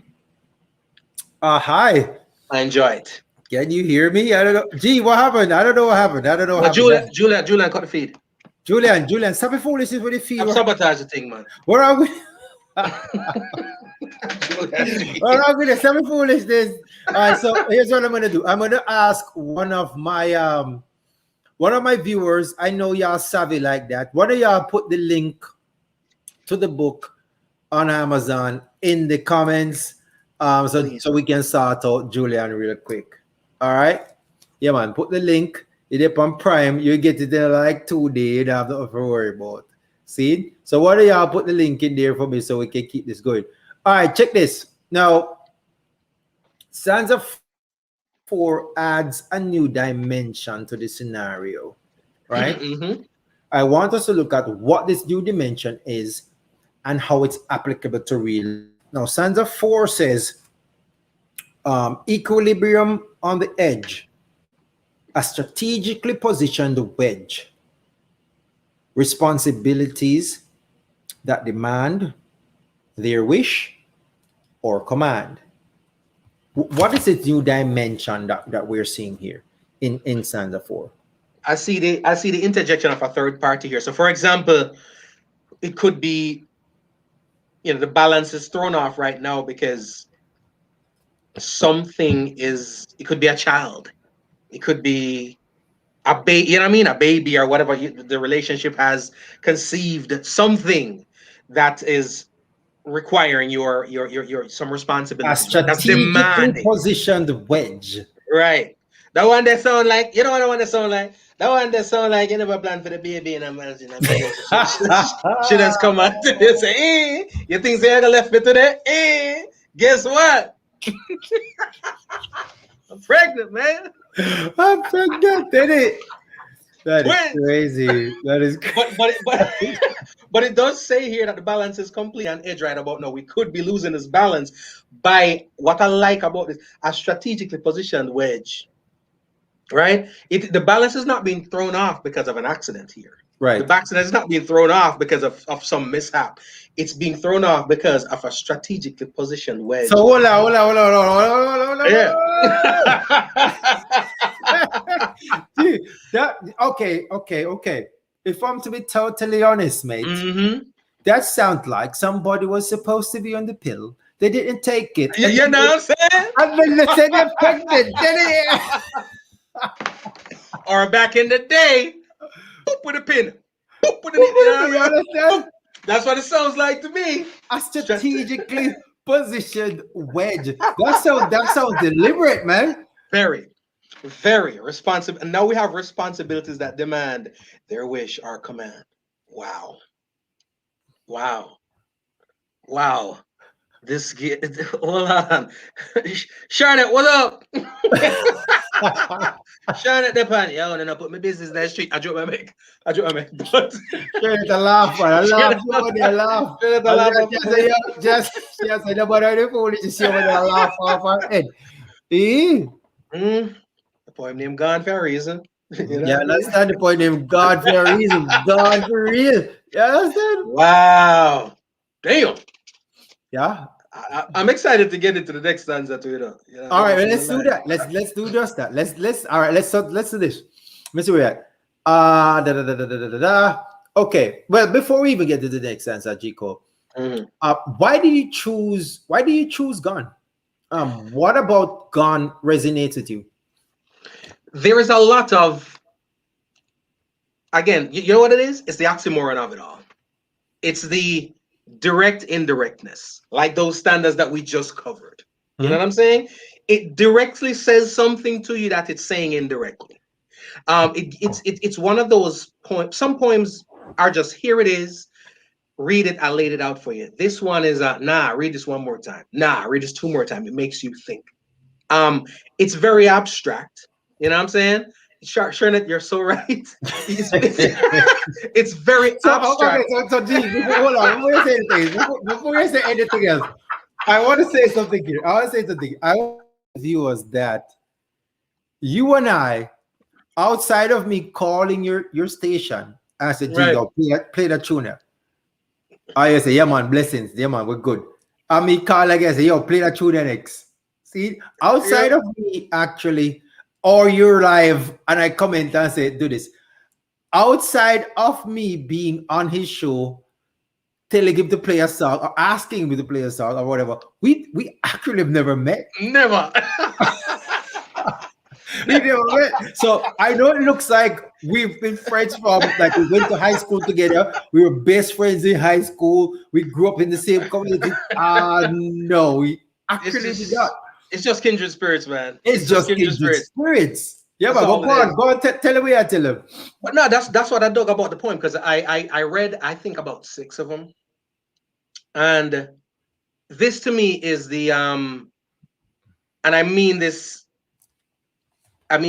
sincere, it's the ugly duckling. It's the one that's different from the bunch. You know what I mean? They're all unique in their own right?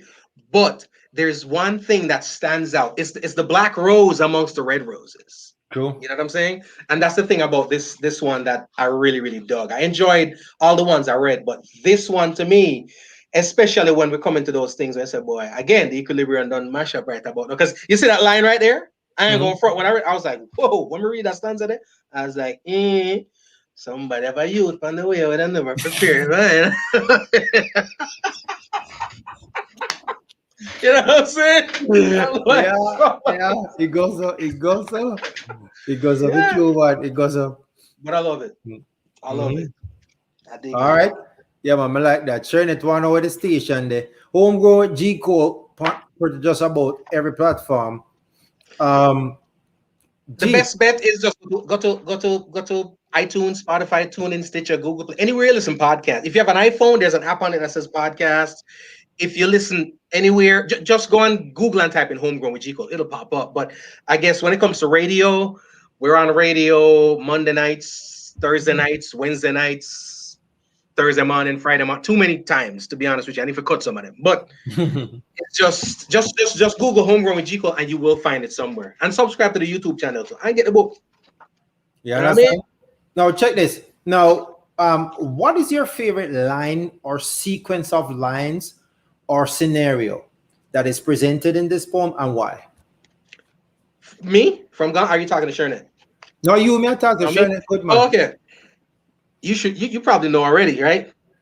The I know, right? logistical challenges we face, like Puffy with no mace, right? That's my favorite. That's my favorite line. And amazingly enough, most of the other things have way more depth, but this one is the phrase again. It goes right back to the oxymoron of it all. This to me is what you'd call simply profound. Okay. Simply profound, right? The logistical challenges we face, like Puffy with no mace. Now, for the people who don't listen to, oh, sure, that's a no embarrassment. No, man, it's a thing, man. I want to Google Play, iHeartRadio, wherever, Spotify, it's on there. Tune in, it's on there. No, the reason why I like that is because in a sea of depth with this entire poem, you went very surface, very commercial, very radio. It's almost like it's like the punchline that the rapper puts in the song to make you say, ah, he's from my neighborhood. Ah, he said that. You know what I mean? Like when Biggie said, boy, Flatbush, or just shouting out the neighborhood. That right there to me is a reference that everybody can refer to and look at and chuckle to, because Puffy with no mace ain't exactly Puff. You know what I mean? It ain't the same. So that was my favorite line. Yeah. I like that. When you chose Gone, and I was rereading it because I write a lot of stuff. I was reading. I was like, yeah. I like that. I like that. Like Puff Widow, but because trust me, when I'm in the writing zone, I don't know what's going to come on the paper from the pen. Mm-hmm. But yeah, that was a nice one. All right, let's do this.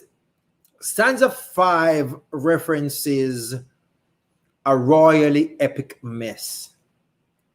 Stanza 6. Again. Stanza 6 references resorting to desperate measures. What is happening in the poem that makes the narrator resort to these kinds of extremes? Well, I'd say 1, being put in a position that you're not prepared for. 2, for lack of a better word, being tricked into a position that you're not prepared for. You know what I'm saying? That's kind of where why I would say it puts you to this. Because again, even though we may be off or we may be exaggerating with it, having a child is a blessing. Having a child you're not prepared for is a challenge, right? Having a child with somebody is God's blessing to the owner. Having a child with somebody you ain't got no business having a child with is a royal epic entanglement. It's an entanglement for years to come. Yeah. So that is yeah. So the desperate measures right now may be something that the Me Too movement don't want to hear nothing but, right? The desperate measures, it could be, right? The desperate measures could be a lot of bills that are struggling to get passed in Congress right about now. These desperate measures of, do we proceed with this? What's supposed to be a gift? What's supposed to be a blessing? What's supposed to be this and that? But it really ain't. You know what I mean? Mhm. It's like I said, this poem, if I was to hit description on it, the one word that would describe it all is oxymoron. But I'd have to preface it by saying a big ass oxymoron. It couldn't just be. Sure, that seems like I had a moment there. Now put my business in the streets. You girl will try. I joke, my man. I joke, my man. Sure, that stop it. No. Sure, that's the worst. Sure, that's the worst. No behavior whatsoever is this one called sure that. Okay, so let me see where we're at here now. Now, why does the last stanza tell us about? I'm sorry, I apologize. What does the last stanza tell us about hope, or the lack thereof for the future for the persons that are involved in it. And I'm going to reread stanza 5. Mm-hmm. Stanza 5 says, under pressure, maintaining your cool, sitting calmly on a bar stool, having a drink to ease the pain, fully functionally insane. Well, the funny thing about this stanza is it's also one of the realest stanzas, because when you get that message that this is going on and this is happening and this is somebody else's plan and it's not necessarily yours, right? Mm-hmm. Well, G, hold on, G, hold on, my bro. Hold on, bro. Hold up, bro. Hold up, Oh, bro. look, mate. I wanna let me get up. I'm gonna put my chair forward a little bit. I'm gonna reach it down. Yeah. I have a question here, and it says, "Is this poem confessions from the author's truth?" Is this poem confessions from the author's truth? Remember, Marty, Okay. write the book, write the poem, man. Okay, all right. No. Renewed healthcare was asked. A renewed healthcare. Let me see. Is this what she said? Is this poem confession of the author's truth? I don't. What aspect of it though? The poem is kind of vast. It kind of covers a lot. I want you to you have to narrow that down for me, Madia. You have to narrow that down for me. That's a question that covers a lot of things. Ask something more specific. And I'll see if I can answer. Okay, my friend Greg, you were saying. Please carry on. Yes, and what's sharing it with the foolishness? What's sharing it with the foolishness? Martin looked nervous. No, Shernet has no behavior. Shernet is one of those. Okay, so put it this way: we've had a lot of shows. Shernet is a loyal fan, and every other time she comes, you have to put her at the back of the class, face down. You know, teacher is even hold your ears, Yep. and hold up And on one your foot. foot. Yeah, man, I see that. Sure, that is the kid in the neighborhood that your friends don't, your family don't want you to hang out with, right? Your Yeah, man, parents say, no, don't go play around with it. Don't play around with it. Going back to So, answering the question you were answering, please go ahead, sir. all right. So all of what's transpiring here has transpired, right? This is, you're under pressure right now. This is a pressure. What is going to happen? You realize what has transpired. At some point in time, the reality is going to set in. And you're going to have to decide, because remember, even though you may want to resort to desperate measures, you don't control that aspect of it, right? So you have to maintain your cool, you have to maintain your calm, you just have to just decide, say, you know what, I'm gonna roll with it, I'm gonna do what I gotta do. But the part of it that I think is so genuine right on this one is, in most person's life, if they have gone through this situation, you know where they would end up? On a bar stool, having a drink to ease their pain, right? Because that's, you need a sedative at this point in time, right? And like it ends, that says fully functionally insane. Because even though you're prepared right now, you're calming down, you're cooling down, you're preparing to move forward and deal with the circumstance. And I hate to use the term deal with the circumstance, because there's some beauty behind it eventually, but right now it ain't. All right. So you are fully functionally insane, which means you're ready for this. I'm gonna have to deal with this. I'm gonna have to make the best of this, but I'm losing my mind right now. Right. Bartender, one more round. So okay, so G. Okay, so we're gonna have to apparently we're gonna have to, I don't know, redeem ourselves, because there's some people out here who think that we're using SureNet to deflect. There's some persons who I won't mention think that we're using SureNet to deflect. Let me see if I can find. Let me see if I can find. SureNet is the one that says, "I look nervous because of the question," and the question was, "Is this poem a confession from the author's truth?" But the question I asked actually was not a deflection, because I asked because there are several concepts, there are several things that are mentioned in the poem. So I don't want to just throw random answers out there. I want to make sure that whatever I answer is a question being asked. You see what I'm saying? Just so we can have some specificity as it relates to what we're addressing. Yeah. So Right, all I right. asked for was some clarity as to what exactly is it that we're answering, just so when we answer, our answer is specific to the question being asked. Okay. And let me see if I see this now. Is this poem a confession from the author? Gone? What aspect of gone? There's several lines, there's several stanzas. This poem has one, two, three, four. This poem has seven stanzas. And in each stanza, there are several things that are mentioned in it. So it's not that we're deflecting. G, are you deflecting? No, sir. I'm transparent. Transparent as am I. Yeah. So there's no deflection going on here. All we I, want to know is what exactly is being asked, because the question that was asked was kind of vague. We want to make sure, we want to mention we want to answer the real question being asked, and we're happy to do so, right? Okay, so let's see what we have here.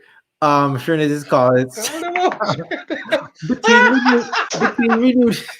Yo, you know something? My face says Shernet have two profiles. Sure. One name Shernet, and one name renewed healthcare. Shernet, the two of them. You think I see I see a person I call Shernet them have the on two of them. charity. You understand?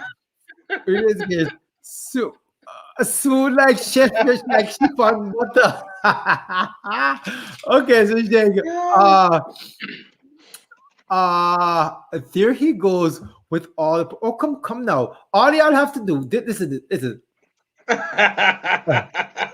Gregory. Y'all put yourself in that trouble, you know. I'm not sure that I back my man. Shernet just back me a while ago. Yeah, man, check that star, man. These are all. So here's the only thing I'm saying, right? Here's the only thing I'm saying, ladies. Um, just ask what you're asking, and we'll answer. The questions that have been asked are too vague, and we definitely don't want to just throw things out there. So if you're asking something specific, ask something specific. It would definitely be answered. But vague questions, we don't really know where to place vague questions. The implication of the pill. The Yo, implications of the pill. morning after. I'm, I'm sorry, what? I'm sorry, The morning after pill. are we talking? How do we get? How do we get from what we're talking about to the morning after pill, bro? Renewed said the implication of the pill. I'm just saying, I don't know what pills. I'm not telling you. One time, and the first one I get to mind was the morning after pill. I'm just saying, plan B. I give up. This is hopeless. This is a hopeless scenario. Can we voice? Yes, please. I want to know what you're asking. I'm anxious. Straight up, My straight friend up. Gregory and I are anxious to answer whatever question it is being asked. Yeah. Yep. So just ask a question directly. Oh, hold on. I think I missed one here. Interpretation, sir. Okay, renewed head clip. The interpretation of what, my dear? Interpretation of what? Kerry, in the mix up a lot of our views. We know what's the entire. Okay. Could it be you are sitting on a bar stool because this was all a plan? All right, G, when are the points something about sitting on a bar stool? Talk to me. Okay. Under pressure, maintain your cool, sitting calmly on a bar stool, having a drink to ease a bit. Okay, well, this line, this scenario presented in the last stanza of the poem. Gone. Okay, gone is the poem. Gone is a poem. And it's saying all this distance, all this pavement, all these errands, all this time spent. It seems like there's somebody here that is saying, in spite of everything that I'm doing, I'm not actually getting what I want. Yep. There's something that I want. What I want. Okay, watch this, G. What I want is to be with you. What I want is to spend time with you. But you're gone. You're gone. And all I want is to spend time with you. Now, because you're gone and I want to spend time with you and you're not there, my only option, being under pressure and trying to maintain my cool, is to sit calmly on this bar stool. I am having a drink to ease my pain and I am fully functionally insane. I like it. Completely ignoring the part about the royal epic mess. I like it. I like it, Martin. I'm about to drop my mic now, mate. Can you drop it? I like it. I like it. You about to get hit up for some child support. I'll tell you that much right here. I already paid child support, but I can't manage anymore. You're gonna be hit up for some child support right now. I'm You should telling you. answer anything. Shanet, you're back in the back of the class again. Hold one ears with one hand and your foot with the other one. You're totally misbehaving. At the moment of despair, but having a celebratory drink. G, where's your cup? Where's your cup? G? We're having a celebratory drink on the go of 3. 1, 2, 3. Celebratory drink. Celebrating, baby. Celebrating. Celebratory drink, man. We with you. We with you. We with you. All right, we win. We win. G won. Okay. All right, great. Yes, Martin. Now it becomes personal. Nothing personal here. We need healthcare. We need healthcare who's sharing its other profile. One on the computer, one on the phone. Do you understand what the computer or the phone? All right, let me see. Hold on, Jico. Let me see if I have anything else for you here before we wrap this game up here. Let's see. I'm just gonna ask about any other insights, Any other insights? Any other thing you want to share before we bounce? Because we've been on here for 41 minutes, believe it or not. Well, anything about G Cole, anything about G Cole, anything about that fabulous studio that I'm just sitting here waiting for my invite to. Anytime you're in town, we're gonna make it happen. And like anything about the book, anything about anything. Wrap it up for them. All right. The one thing I'll tie in. Like I mentioned, that song "Old Days." There's a song on the album, Ultra's "Old Days," which I was writing for Beres. My goal, my intent at the time was to get it to Beres, but I fell in love with the song so much that I decided I wanted to keep it for myself. So I had to find excuses to hold on to it. Right. My first excuse was that Beres have a song close to that already. Mentioning all of that to say, somehow, some way, I want to tie in the artist and some other things to some upcoming projects. So I'm gonna leave that right there because we can't speak in depthly on stuff until it happens. But we'll put it in the ether for it to materialize. Again, 3 singles coming out this year. I'm gonna try to keep it at 3 because I got so much other things going on. Homegrown with G Cole, You're Invited is gonna be in Miami, right? We're in Fort Lauderdale, Broward County right now.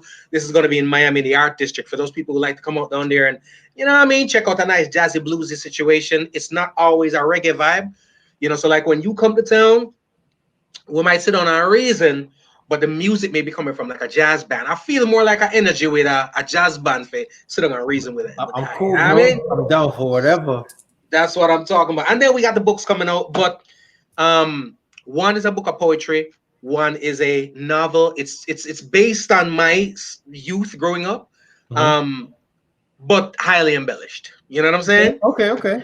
So those are what we have looking forward to. The IG page, they're asking for it at my G Cole. So if you go to Instagram, Facebook, Twitter, wherever, it's at my G Cole, and that's where it's at. But when it comes to the podcast, just put in Homegrown with G Cole. If you go to YouTube, put in Homegrown with G Cole.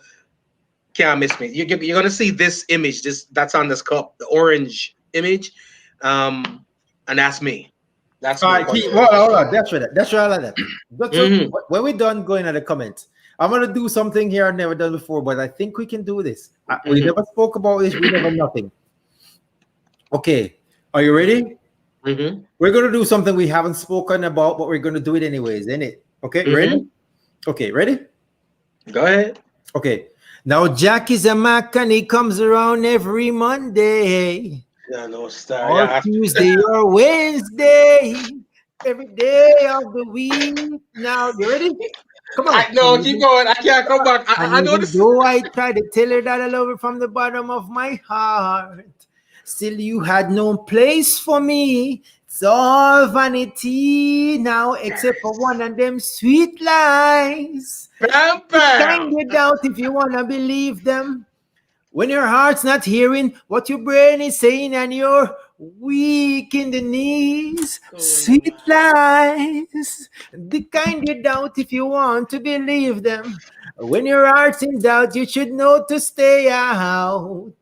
You ready? You ready yet? You ready yet? Keep going, no, keep going, keep going. You I'm gonna know come the on a different wine and artist. the roses, they stopped coming around some time ago, but you won't admit that, so you pretend. I know it's hard to look your best. You're wearing that same old shabby dress. Now you stay at home, waiting by the phone for one of them sweet Bam, lines. bam, bam, Find bam. it out. You want to believe them when your heart's not hearing what your brain is saying, and you're weak in the. Varys, brother. Yeah, that's true. No one much. Well, you see, I'm gonna come back D Brown because D Brown I'm an artist. You Give know what I me, mean? come on, let's get it. Let's get I'm it. gonna go there. Should I have faith in you? Should I put my trust in you? And should you let me down? Should I flirt around? And why should I feel this way? Of course. Feeling like you're going Yeah. away. There ain't no way we'll stay together anymore. Get him it. Get him I it. Get said, it. am I to go on now? Just living this way. Yeah. Just acting like a child so Yep. young and gay. Yo, yo. Give it on. The Cause man said, you you don't don't know know what what it it means means to to be loved. Hear the yo. man say, You you don't don't know know what how it. it feels to be Hurrah, loved. hurrah, hurrah. Said, oh no. Oh. Anytime, we always go for the D Brown. I love me some Paris, but I got to draw. I got to draw. Yo. You know what I mean? All right, so here's the Alone thing. in the crowd on the bus after work, Get I'm it. Mhm. daydreaming. The guy next to me has his woman on his arms. My Get it. arms are empty. Ooh, how does it feel when the woman that you love says she loves you? It seems unfair that there's love everywhere, but there's just none for me. But some guys have all the love. And some guys have all the Hurrah, hurrah. things. And some guys, they got a little bit of sunshine in their lives. G's Mm-hmm. life is always filled with Yeah. rain. Oxy Priest, one of my faves Yo, also, you know what I mean? I'm gonna one of the Black Coffee show. And I come from old school, right? Yeah. And some people now are gonna know it, but they don't know. All right, check it. I was feeling down. I was feeling down. Huh. This feeling wouldn't leave me alone. Then they came, a one that said, hey Jed, rise Dante Jed and smile. You're in Jamaica now. Come on and smile. You're in Jamaica. Let's get things together right now in Jamaica. Let's get things together, children, in Jamaica now. Hear the man say, soulful town, soulful people. I said, I see you're having fun. You're dancing to the reggae rhythm. Bam, bam, bam. Classics. Classics. But you know, once you got Jamaica, you got culture, I guess where I go with it. Yeah, man. From a little cottage on the hill, way down west in Negril, in this man say, Yo. Yo. easy, we're done, we're done, we're done, we're done, we're done, we're done, we're done. Yo, but tell you, say, are your pseudo feet? I know we can actually record this thing. You understand? Trust me, anytime you would tell, we making it happen. Yo, G. Cole, you hear me? It was a Yes, pleasure sir. having you, my sir. Pleasure, bro. Pleasure. Pleasure's It was all a pleasure. mine. It was a pleasure having you. This was an awesome show. And yeah, your thing tomorrow. Yeah, show them, man. Show them. Cause some of them go like them know, oh God. Yeah. But Julian, I'm not gonna there studio tomorrow. But I'm gonna be in the studio eventually. Right? So yeah. Soon. Soon. Soon. You know what's your face. Yeah. We're gonna do it. We're gonna do it. We're gonna do Get it. the book. That's all I'm Yeah. ever telling her. All Get right. Love, life, confrontation, and expression. Hold on. Make sure you get it. All right, so let me tell you something now. So I was telling a friend of mine yesterday. I have a poem I wrote called "Kissing You," Mm-hmm. and the first lines of it is "Kissing you is like magic." Mad. Hold on, let me see me find it. Hold on, let me see if it says "Kissing you is like magic.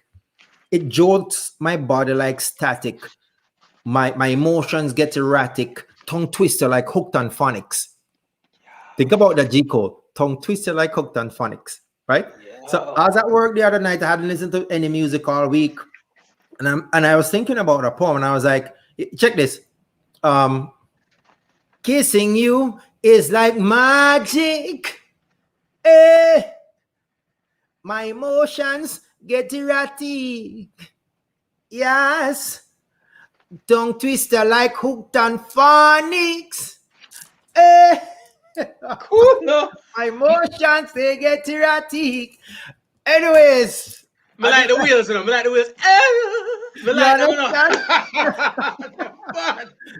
know. Yeah, man. Yes, I said go. Yo, G Cole, my brother, it's real. You don't know. For somebody that I've never actually met in person, but just kind of like deduce their vibe.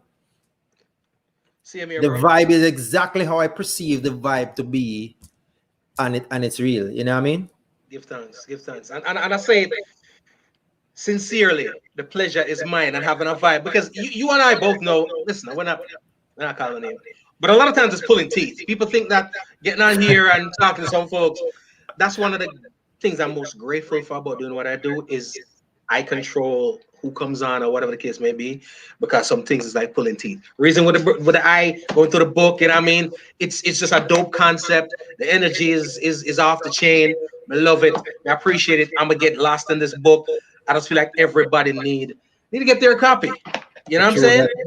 Keep doing what you're doing, brother. I love the Evening People show. There's a lot of shows coming out right now. A lot of people putting their vibe and their energy out there, but what you're doing has a special place. It's different. It's unique, and no, I don't see it anywhere else. I don't feel it nowhere else. So keep doing what you're doing, and sky's the limit. Sky's the limit. Sky's the limit.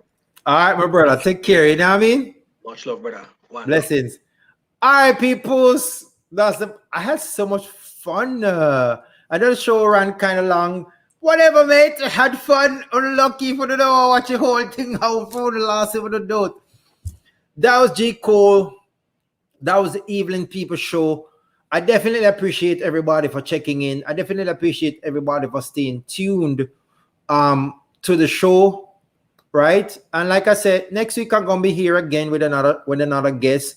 What you guys are going to learn in the coming week is that I'm going to evolve my YouTube channel specifically from just the Evening People show to we see it when it evolves. But yeah, enough blessings, enough love. Thank everybody for checking in and checking next week, same place, same time. I want to say one thing. When I say 7 p.m. and then I say 6 p.m. Eastern Standard Time, it's Eastern Standard Time in Jamaica right now. In America, it's Eastern Daylight Time.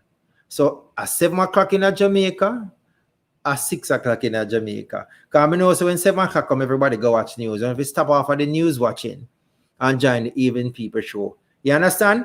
But if it was your first time joining the show, what you're about to learn right now is that when it's time to go, mate, I don't give no warning. I just be like...